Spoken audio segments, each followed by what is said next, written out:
Hey everybody, it's Jon from JonLoomer.com and Jon Loomer Digital on Facebook. Here with yet another edition of my video blog where I try to answer your questions that you've asked during the past week. Now just a reminder, if you go back to my Facebook page, Jon Loomer Digital, once a week, usually Tuesday, Wednesday, I'll create this post that says ask me anything. At that point you can ask me anything. Now I added a little wrinkle this week. So in addition to ask me a question within the comments, you can also go to my blog, to my website. On the right hand side at jonloomer.com, you'll see this button that says send voicemail. It's really simple. All you do is click on that and you'll be prompted to start recording and record your message, and then you can send it. And so if you do it that way, I can actually use your audio in your question for this video blog. Okay. So I'm going to answer, just a couple here. Again, I want to try to keep this under 10 minutes if possible, so I don't put you to sleep.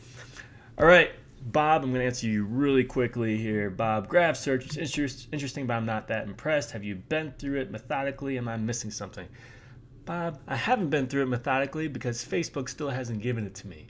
Facebook, what's the deal? It's been over 2 weeks. I signed up for the beta during the announcement. It makes no sense. Probably one of the people who want it more than anyone else and can share it with the world, and I still don't have it. As I said, I've written about it a few times based on things that people have said, but again, it's not hands-on. You can read some of those blog posts. But yeah, actually, I met with Andrea Vall yesterday. She had similar impressions. I don't want to speak for her, but essentially, it's still in beta form. It's not perfect yet. But I'd love to have hands-on to give you my impression, and I can't. All right. Oh, Jacob. My man Jacob. I actually learned a lot from Jacob. He asked me, now that you've received the Social Media Examiner Award for Top 10 Blogs of 2013, what's next? Any new goals for you to work toward? You can't stop now, right? So, yes, this awesome week. This week. On Monday, Social Media Examiner came out with their annual list of top 10 social media blogs of the year, and I'm just honored to be on that list. And I've started a quick series of posts to kind of recap kind of my feelings on that, which is what I did last week, or this current week. And then I want to also break down how I got there, because really it's a pretty cool story. Since a year ago, my blog was floundering, struggling, and I'm still trying to figure out what I was going to do. So without getting too far in the weeds on that, essentially last year, 2012 for me, was all about pumping out as much content as possible.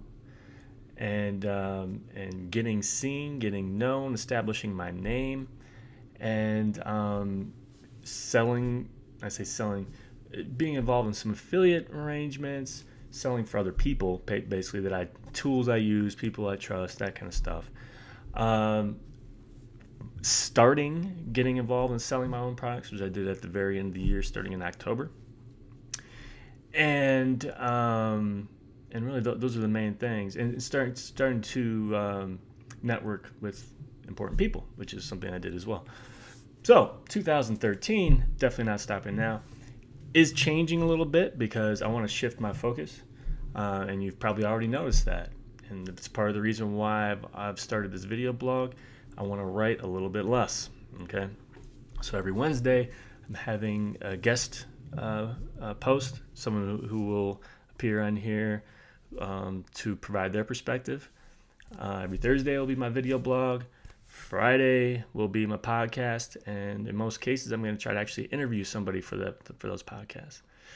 So that'll limit the stress on me. But that doesn't mean I only post on Monday through Friday, once a day in that schedule.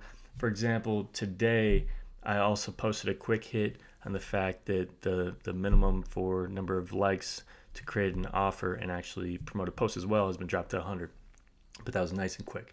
So anyway, the reason I did that was to focus more on business. Okay, so 2013 for me, I will continue to generate a lot of content, probably not at the clip that I did in 2012, but I will be focusing more on business, generating my own products, partnering, getting out there more, public speaking, making money, quite frankly. 2012 wasn't as much about that, though it started to be. So, Jacob, that is my answer. Hope that helps. But I'm going to provide more detail on that soon. All right, Denny has a really good question here. I made a contest. Essentially, answer the question in the comments to participate using short stack. Okay. And actually, I've read this a few times, and that just now struck me. Can you please tell me what can I expect from engagement since I only have 360 fans? How long to run one in general? And of course, some additional advice on how to promote the contest. So I'm not really sure what you mean about answer the question in the comments to participate since you're using short stack. I'm not real clear on how your contest is being run. So, but let me try to answer your question. What can you expect from engagement? That really depends on the type of contest. So yes, you have 360 fans. I'm going to tell you, I have about 9,000 likes on my page. I have yet to run a contest that requires, that requires much of a hurdle to participate. And each of my contests actually haven't been contests, true contests.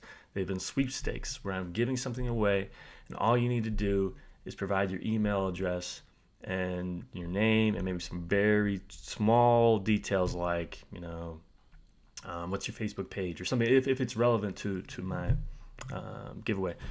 But that's it, because I want to keep the barrier low, knowing that the more information you request, the more difficult information you request in terms of what they need to do, fewer people are going to participate. So, for example, if you're going to do a photo contest where people provide their own photos or videos or an essay, honestly, for me, I wouldn't even consider it under, 5,000 to 10,000 likes. And obviously for me, I'm not even considering it yet. So, but really the two type of contests. So the contest where you're getting people to submit stuff and vote on things of that nature, that is to increase engagement, which sounds like that's what you're doing. So you want to increase the engagement of your current fans. It's not necessarily about growth. And a sweepstakes, which is what I usually run, it's more about growth. It is to kind of say thank you to those who are already your fans, to give them something potentially, but it's also to help grow and reach a new audience. In either case, you want the prize to be something that's relevant, so that you're attracting the right people instead of giving away an iPad when what you do has nothing to do with iPads, for example. Maybe give away your own services or give away a related product, like I'll give away Short Stack. So those are some examples of prizing. In terms of promotion, I absolutely use Facebook ads, use your blog. If you're a physical location, you put signs in your store, send out an email blast, use your email list. Really pretty basic stuff in terms of promotion. And then I think Facebook ads is pretty important, though, to help it go viral. Okay? I'm basically out of time. I'm going to answer this question really, really quick. How to handle building an email marketing program from a stale list built painstakingly over the past year. Now that we're ready to move forward, branding, messaging, and website with it, send communication, offer, opt out. Hate to start over, curious on your thoughts. So really, really quick, Julie, I don't consider myself an email marketing expert. I have an email list, about 6,000 people. I wouldn't start over. Your list might get stale, and you might reach a small percentage of people if you're shifting your focus or something. But there's no issue if you're reaching a very small percentage of people. The issue would be is if you cut out people who actually wanted to receive your stuff by starting over. So I wouldn't start over. Certainly get on a consistent schedule if you haven't been consistent before. make announcements with your email, make it clear you're shifting your focus and what they can expect, and offer clear opt-out. But you want to keep as many of those people obviously as possible, especially if they're going to help you going forward. So that's my 2 cents. I hope that helps. All right. So once again, everybody, make sure that you look for this message on my page, Jon Loomer Digital, on Facebook, and you can provide your questions here within this post, or you can always ask me a question on my website. All right. So until next time, do awesome things. Have a great week. Thanks.